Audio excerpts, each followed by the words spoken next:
আসসালামু আলাইকুম। Hello viewers, কি অবস্থা সবার? সবাই কেমন আছেন? আশা করি সবাই খুব ভালো আছেন।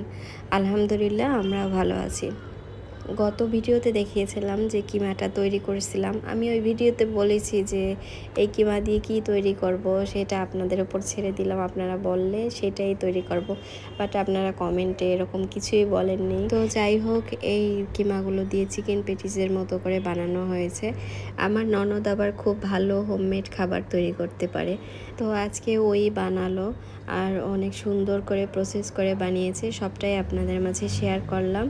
এখানে বাটারটা আগে ওভেনে গরম করে নিয়েছিল, শক্ত ছিল বাটার।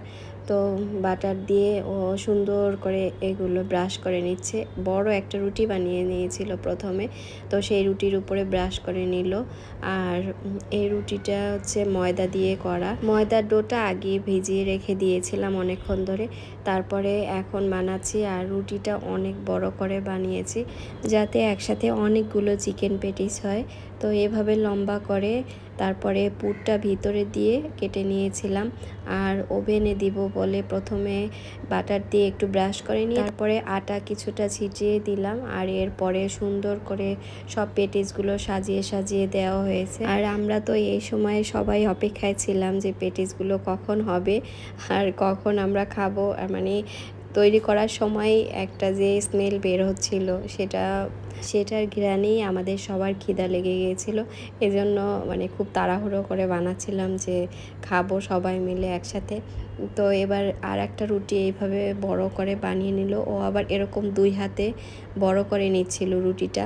এটা সুন্দর লাগছিল দেখতে, মানে সঙ্গে সঙ্গেই একদম বড় হয়ে যাচ্ছে রুটিটা। তো ভাবছিলাম প্রথমে হবে না, পরে দেখি ও সুন্দর করে বড় করে দিয়েছে। এরপর সব কটা পেটিস বানানোর পরে এরকম আবার ব্রাশ করে দিলাম বাটার।